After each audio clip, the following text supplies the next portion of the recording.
Hello students, welcome to EduSet channel, Haryana Education Department.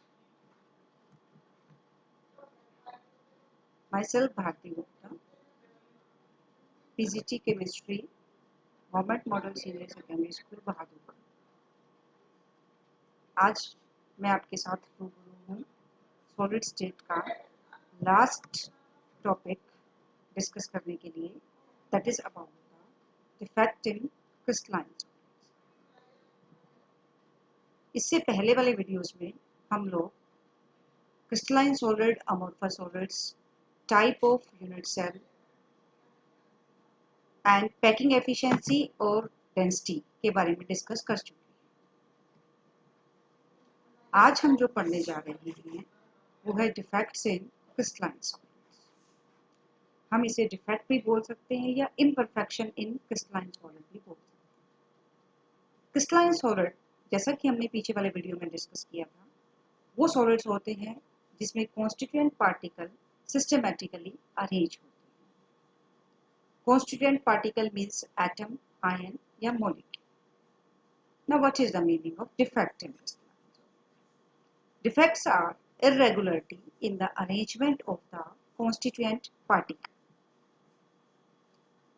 Defects are irregularity. Irregularity का मतलब है यहाँ पर constituent particles के अरेंजमेंट में किसी भी टाइप की अगर irregularity आ जाती है तो हम उसको डिफेक्ट बोलते हैं।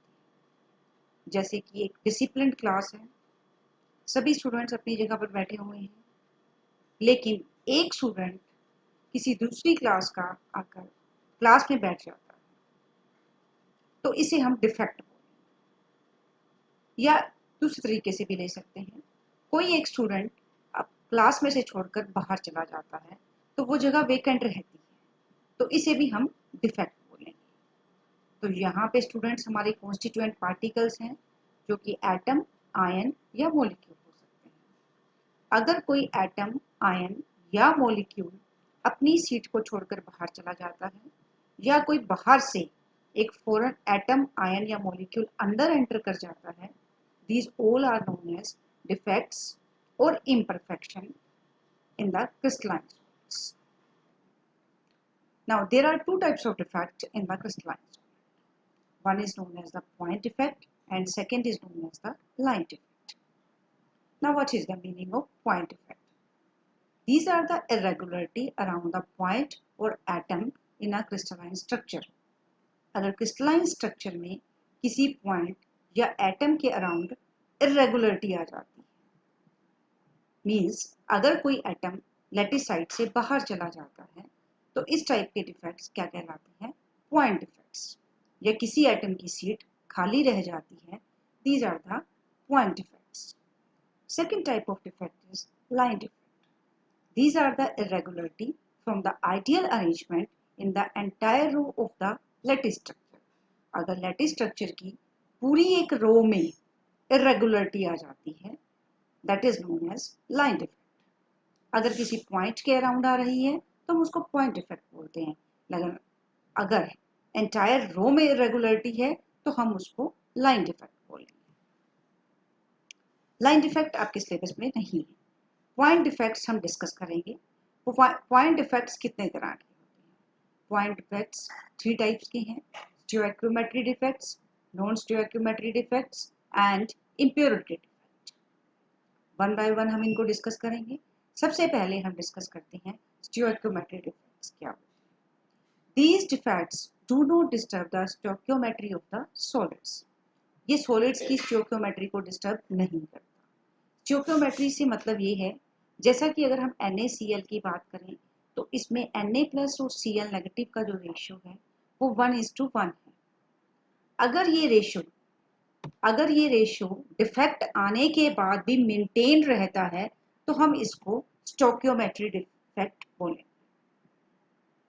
डिफेक्ट का मतलब अगर NaCl लैटिस में से कुछ सोडियम आयन और कुछ Cl negative ion lattice side से बाहर चले जाते हैं, लेकिन जितने कटायन बाहर जाएं उतने ही अनायन बाहर जाएं, तो उनका रेशियो 1:1 मेंटेन रहेगा।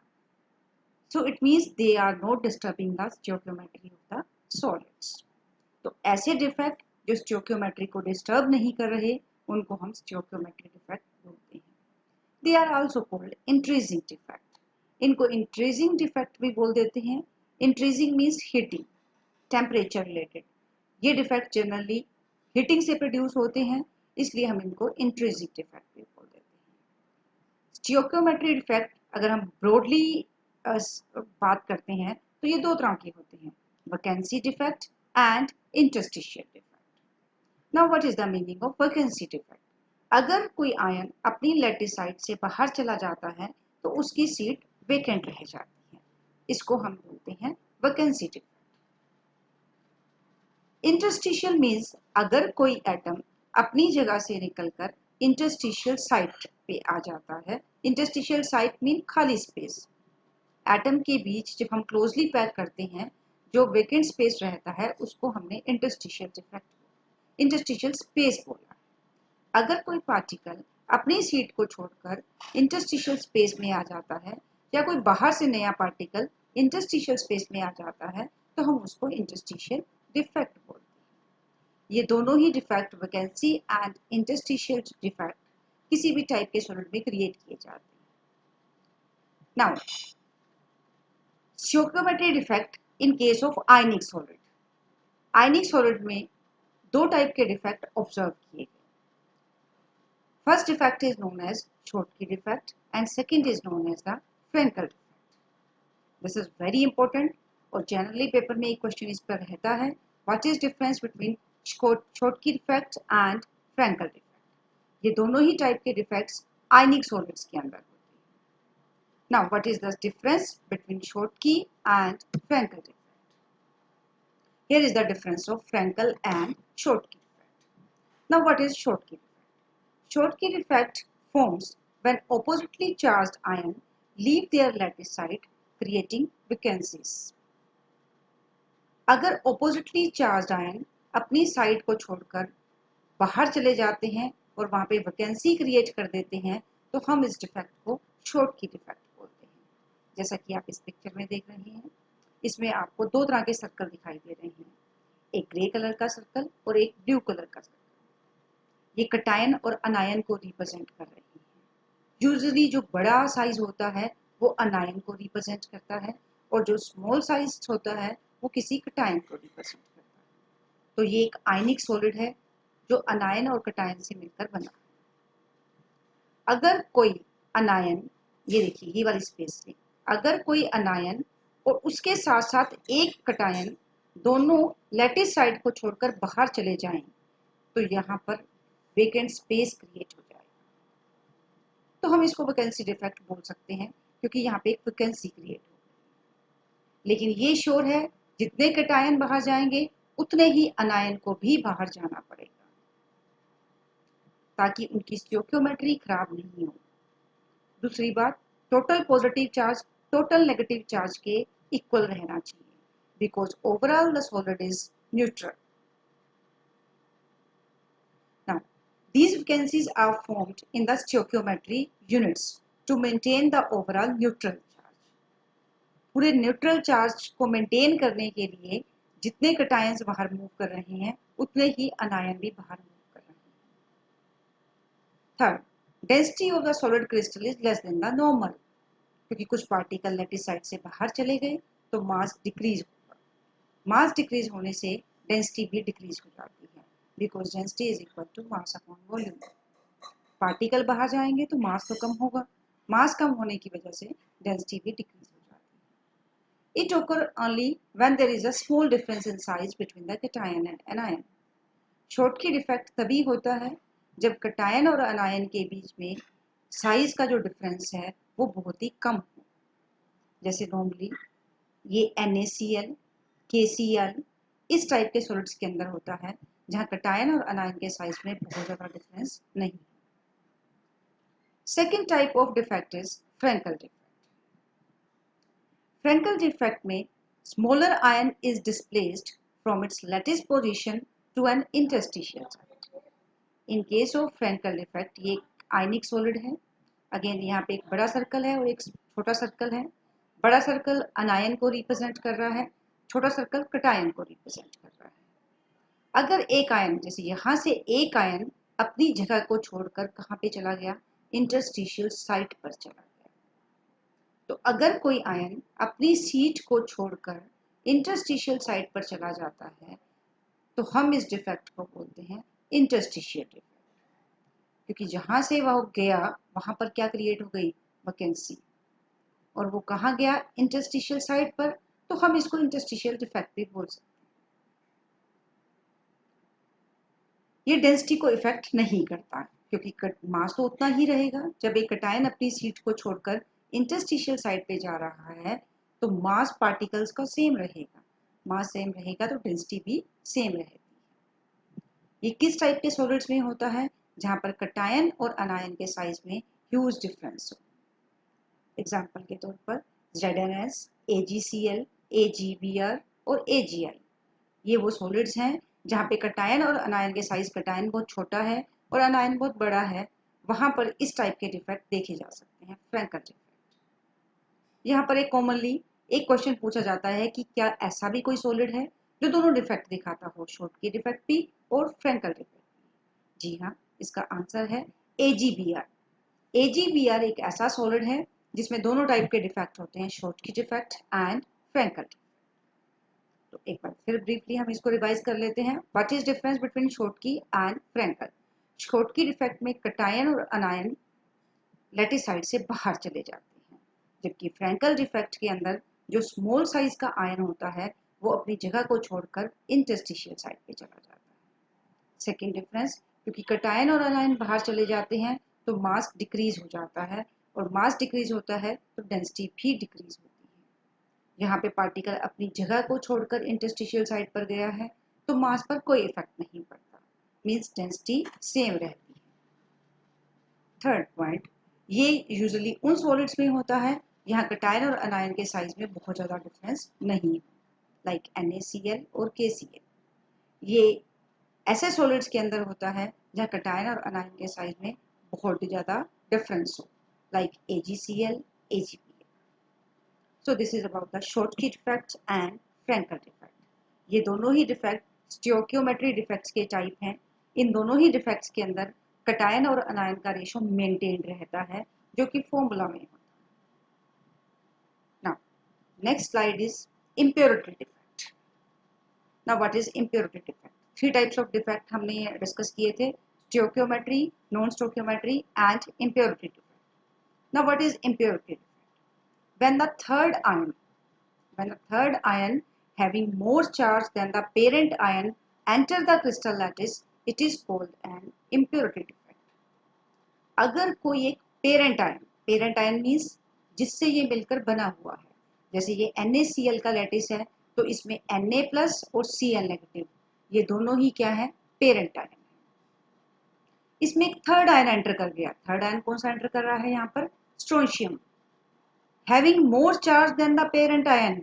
स्ट्रोंशियम पे चार्ज है +2, जबकि सोडियम पे चार्ज क्या था, +1, तो इसका चार्ज पेरेंट आयन से ज्यादा है। तो जब स्ट्रोंशियम इसमें एंटर करेगा तो 2Na+ को हटाना पड़ेगा, क्योंकि स्ट्रोंशियम पे चार्ज कितना है, 2+, तो चार्ज की न्यूट्रलिटी मेंटेन रहनी चाहिए। जितना चार्ज तुमने उसके अंदर से डाला है उतना ही चार्ज उसमें से रिमूव भी करो। तो स्ट्रोंशियम 2+ को जब हमने ऐड किया तो हमने 2Na+ को यहाँ से रिमूव कर दिया। एक की जगह तो स्ट्रोंशियम ने ले ली, लेकिन दूसरी जो साइट है वो क्या रह गई, वेकेंट रह गई। तो हम इसको भी वैकेंसी डिफेक्ट बोल सकते हैं, क्योंकि यहाँ भी एक वैकेंसी क्रिएट हो गई। तो this type of defect is known as the impurity defect. Impurity means हमने पेरेंट आयंस की बजाय कोई थर्ड आयन को इसमें एंटर करवाया। थर्ड आयन जब एंटर करता है तो हम इसको क्या बोलते हैं, impurity defect. Third type of defect is non-stoichiometry defect. Non-stoichiometry defect. These defects disturb the stoichiometry of the crystalline solid. ये crystalline solid की stoichiometry को disturb करते हैं, मीन्स उनके रेशो को, जो रेशो फॉर्मूला में है वो एक्चुअल में नहीं होता। They are of two type, metal excess defect and metal deficient defect. Now, first type of defect is metal excess defect. जैसा कि इसका नाम बता रहा है, metal access defect, metal always forms cation. तो अगर कटायन का नंबर अनायन के नंबर से ज़्यादा हो जाता है तो हम इस डिफेक्ट को बोल देते हैं मेटल एक्सेस डिफेक्ट। लेकिन अगर कटायन का नंबर अनायन के नंबर से कम है तो हम इसको बोलेंगे मेटल डेफिशिएंट। तो metal excess defect, this type of defect is created due to the anionic vacancy. Metal access defect कब क्रिएट होगा? जैसा कि नाम बताया कि कटायन का नंबर ज़्यादा होना चाहिए अनायन से। तो कटायन का नंबर अनायन के नंबर से ज़्यादा कब होगा? अगर कोई अनायन अपनी जगह को छोड़कर बाहर चला जाता है और उसकी सीट वेकेंट हो जाती है। जैसा कि अगर हम बात करें NaCl, NaCl के अंदर जितने कटायन हैं उतने ही यहाँ पर अनायन भी हैं।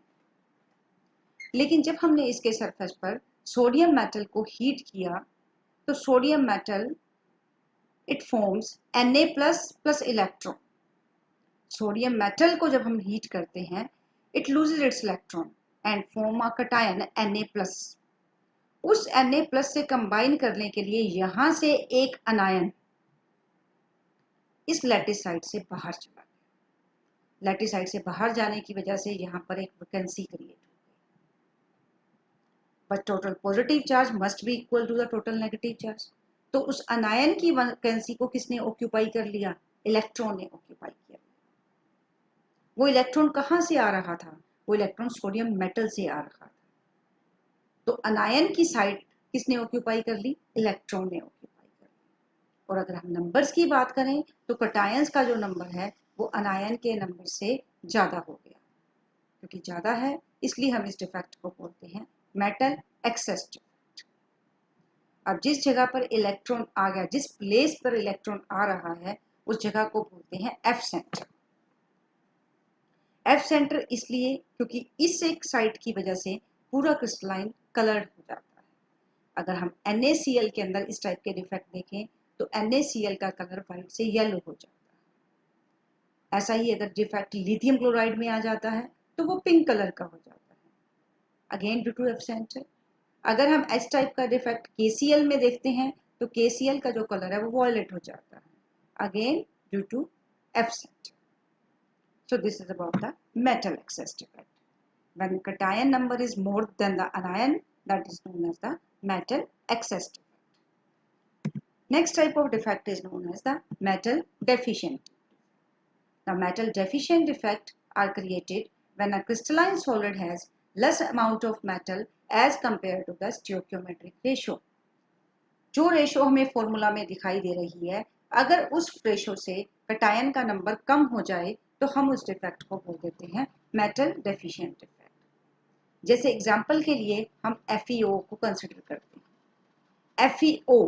FeO का अगर जो फॉर्मूला है वो हमें ये बताता है कि Fe2 प्लस आयन और O2 नेगेटिव आयन का जो रेशो है वो 1:1 रहना चाहिए। तो ये हमारे पास एक ऐसा लैटिस है जिसमें मेटल डेफिशिएंट डिफेक्ट क्रिएट हुआ है। कैसे देखो, इसमें भी आपको दो तरह के सर्कल दिखाई दे रहे हैं, ग्रीन कलर का और पिंक कलर का, again green again pink. Green colour का जो सर्कल है वो अनायन, बड़ा सर्कल मैंने आपको पहले भी बताया अनायन को रिप्रेजेंट करता है। अनायन यहाँ पर क्या है? O2 negative oxide ion.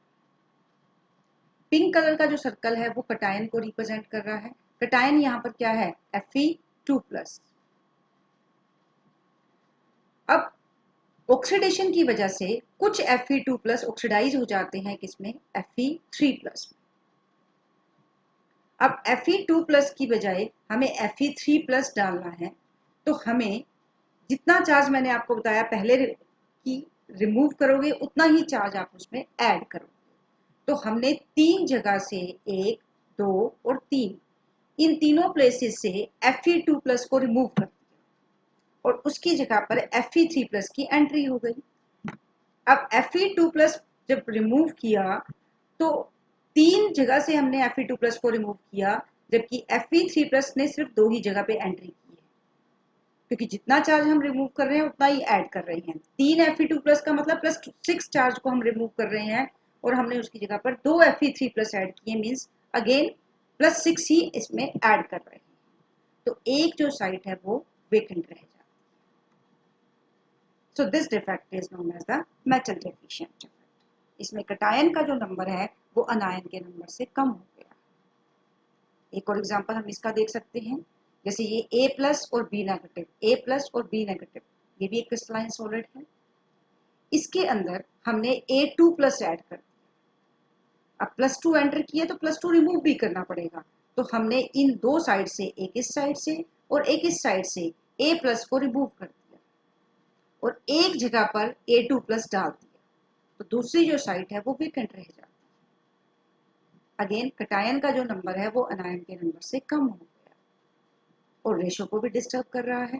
Cation का रेशो, यहाँ पे कटायन और अनायन का रेशो 1:1 होना चाहिए, पर नंबर कम होने की वजह से इसका जो कटायन का नंबर कितना रह जाता है, 0.96। तो जब कटायन का नंबर कम रह जाता है तो हम इस डिफेक्ट को बोलते हैं मेटल डेफिशिएंसी। तो ये हमारे 3 टाइप के डिफेक्ट थे, stoichiometry, non stoichiometry and impurity defect. Stoichiometry में हमने डिस्कस किया Schottky defect and Frenkel defect, और नॉन स्टोइकियोमेट्री में हमने डिस्कस किया metal excess and metal deficient, और थर्ड टाइप ऑफ डिफेक्ट है impurity defect. So this is all about the defect of crystalline solid. Next हम जो topic पढ़ रहे हैं that is about the conduction of electricity in solids. You know very well what is the cause of the conduction of electricity. Conduction of electricity is due to flow of electrons or flow of ions. On the basis of the conductivity, substances have been categorized into conductor, insulator and semiconductors. Conductors वो substances होते हैं जहाँ पे current easily flow कर जाता है, जबकि insulators वो सब्सटेंस है लाइक वुड, रबर, जिनमें से करंट फ्लो नहीं करता। और सेमीकंडक्टर ये इंटरमीडिएट होते हैं कंडक्टर और इंसुलेटर के बीच में, करंट फ्लो तो करता है but to very small extent. Diagrammatically इन तीनों में डिफरेंस शो किया है। ये पहला जो डायग्राम है वो शो कर रहा है कंडक्टर्स। इसमें आपको दो बैंड दिखाई दे रहे हैं, एक ब्लू कलर का बैंड है और एक व्हाइट कलर का बैंड। जो ब्लू कलर का जो बैंड है इसको बोलते हैं फील्ड बैंड, और जो व्हाइट कलर का बैंड है वो रिप्रेजेंट करता है एम्प्टी बैंड। एक्चुअली ये डायग्राम बनाया गया है on the basis of molecular orbital theory. Molecular orbital theory ये कहती है कि सभी एटम आपस में ओवरलैप कर जाते हैं। ओवरलैप करते हैं तो उनके बीच में दो तरह के ऑर्बिटल्स बनते हैं, bonding molecular orbital and anti bonding. लेकिन जब हम इलेक्ट्रॉन को भरने की कोशिश करते हैं, वो ज़्यादातर जो इलेक्ट्रॉन है वो बॉन्डिंग मोलिकुलर ऑर्बिटल को ऑक्यूपाई कर लेते हैं और एंटी बॉन्डिंग जो मोलिकुलर ऑर्बिटल है वो खाली रह जाते हैं। तो इस डायग्राम के अंदर ये जो ब्लू कलर बैंड है ये रिप्रेजेंट कर रहा है उस बैंड को जिसमें इलेक्ट्रॉन फिल किए गए हैं, फील्ड बैंड बोलते हैं।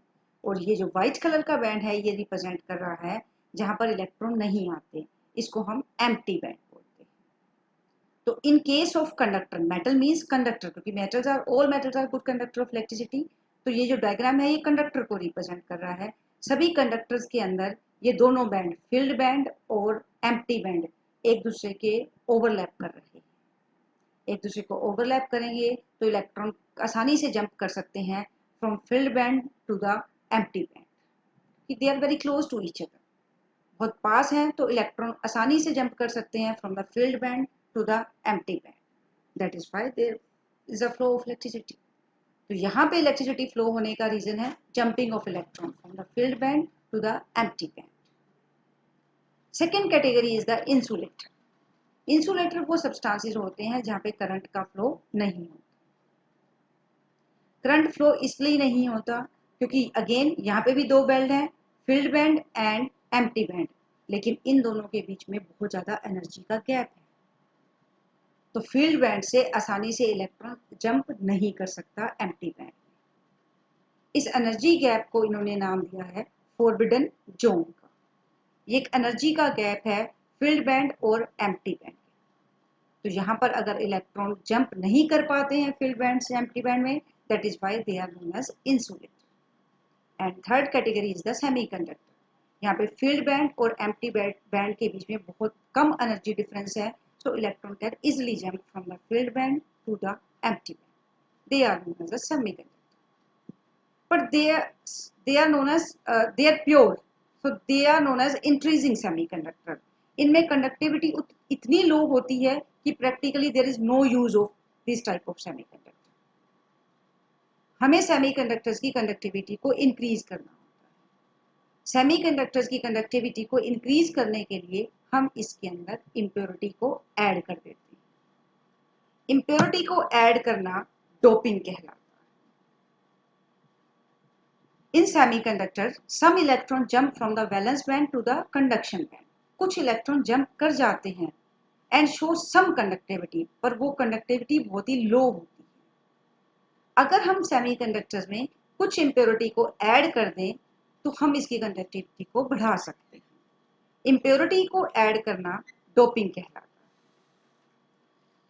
इम्प्योरिटी किस टाइप की हम इसमें ऐड करते हैं, इसके बेसिस पर हमने सेमीकंडक्टर्स को दो कैटेगरी में डिवाइड कर दिया. One is known as the p-type semiconductor and second category is known as the n-type semiconductor. Now what happens in p-type and n-type semiconductor? This is your n-type semiconductor. n-type semiconductor में हम क्या करते हैं, किसी भी एक ऐसे metal या नॉन मेटल को ऐड कर देते हैं जिसके पास इलेक्ट्रॉन पेरेंट एटम से ज़्यादा हो. For example in case of silicon. Silicon एक सेमीकंडक्टर है लेकिन इसकी कंडक्टिविटी बहुत लो होती है, प्रैक्टिकली इसका कोई यूज नहीं है. तो इसकी कंडक्टिविटी को बढ़ाने के लिए हम इसमें डोपिंग करते हैं एक ऐसे एलिमेंट की जिसका पास आउटर शेल में इलेक्ट्रॉन सिलिकॉन से ज़्यादा हो. इसके लिए हमने इसमें ऐड किया फॉस्फोरस. फॉस्फोरस के आउटर मोस्ट शेल में 5 वैलेंस इलेक्ट्रॉन है जबकि सिलिकॉन के आउटर मोस्ट में 4 ही इलेक्ट्रॉन्स हैं. तो जब हम सिलिकॉन के अंदर फॉस्फोरस को ऐड करते हैं, ये जो 4 इलेक्ट्रॉन हैं ये तो बॉन्डिंग में यूटिलाइज हो जाते हैं, एक इलेक्ट्रॉन इसके पास स्पेयर बच जाता है. इस एक इलेक्ट्रॉन की वजह से इसकी कंडक्टिविटी बढ़ जाती है. क्योंकि इलेक्ट्रॉन पे चार्ज नेगेटिव है तो हम यहाँ पे कंडक्टिविटी इंक्रीज इलेक्ट्रॉन की वजह से हो रही है. That is why they are known as n-type semiconductor. Second type of semiconductor is p-type semiconductor. p-type semiconductor किसको बोला जाता है, अगर हम किसी मेटल एटम में एक ऐसे एलिमेंट को ऐड कर दें जिसका चार्ज उससे कम हो, सॉरी चार्ज नहीं, वैलेंस इलेक्ट्रॉन कम हो. जैसे कि सिलिकॉन का केस में सिलिकॉन के पास 4 वैलेंस इलेक्ट्रॉन होते हैं. अगर हम सिलिकॉन में बोरॉन को एंटर कर दें, बोरॉन के पास 3 ही इलेक्ट्रॉन, तो जब सिलिकॉन के अंदर बोरॉन को हम एंटर करवाएंगे तो इसमें एक स्पेस खाली रह जाएगा, एक बॉन्ड ऐसा होगा जिसमें इलेक्ट्रॉन नहीं होते. इस जिसे आप होल बोल सकते हैं, इस होल की वजह से पूरे इस सेमीकंडक्टर की कंडक्टिविटी इंक्रीज हो जाए. होल पर हम पॉजिटिव चार्ज कंसिडर करके चल रहे हैं. So this is known as the p-type semiconductor.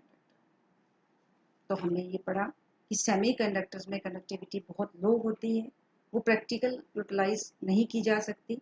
उसकी कंडक्टिविटी को इंक्रीज करने के लिए हमने उसमें इम्प्योरिटी को ऐड कर दिया. इम्प्योरिटी को ऐड करना डोपिंग कहलाता है. और जब हम डोपिंग करते हैं तो दो तरह के सेमीकंडक्टर क्रिएट हो जाते हैं, n-type and p-type. n-type semiconductor में अगर इलेक्ट्रॉन का नंबर ज़्यादा है, इलेक्ट्रॉन की वजह से कंडक्टिविटी बढ़ी है, तो हम उसको n-type सेमीकंडक्टर. और अगर होल्स की वजह से कंडक्टिविटी बढ़ रही है तो हम उसको p-type semiconductor. So this is all about the semiconductor. Last topic is the magnetic property of solids. Now, on the basis of magnetic property, all the solids has been categorized into 5 categories. First category is paramagnetic solids. These substances are weakly attracted by the magnetic field.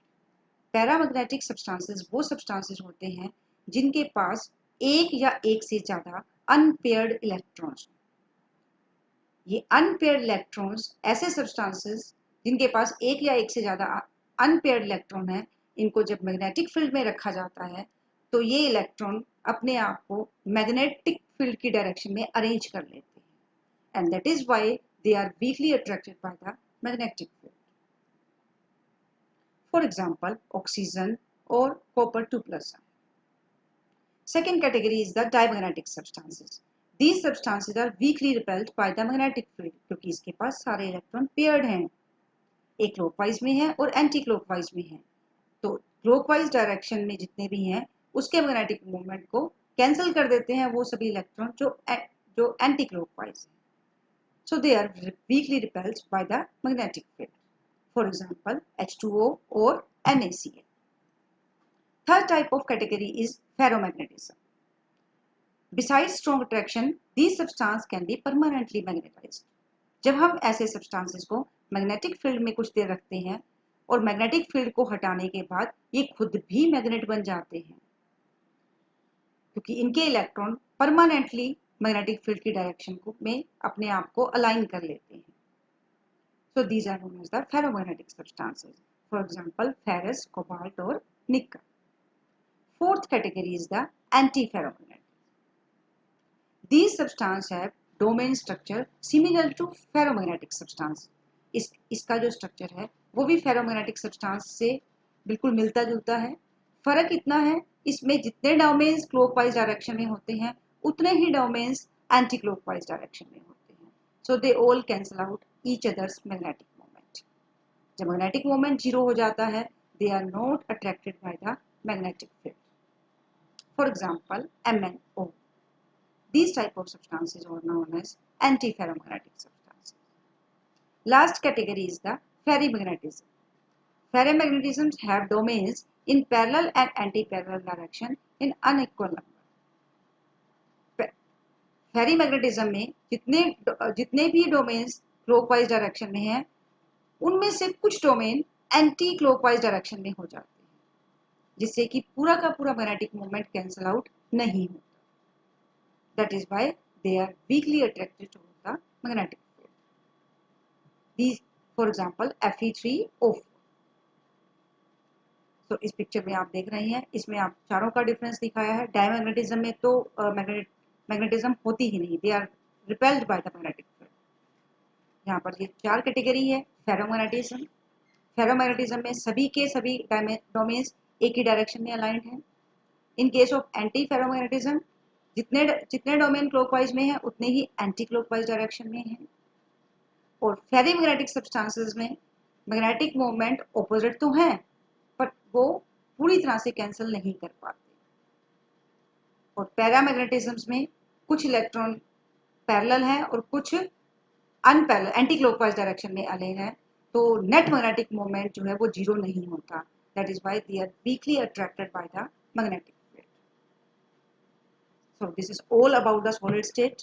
इस solid state में जितने भी topics आपको पढ़ाए गए हैं, first videos में हमने आपको क्रिस्टलाइन अमोर्फस के बीच में डिफरेंस डिस्कस किया, सेकंड में यूनिट सेल और क्रिस्टल लैटिस के बारे में डिस्कस किया, थर्ड वीडियो में पैकिंग एफिशिएंसी और डेंसिटी के बारे में डिस्कस किया, फोर्थ में हमने डिफेक्ट, इलेक्ट्रिकल प्रॉपर्टी और मैग्नेटिक प्रॉपर्टीज के बारे में डिस्कस किया।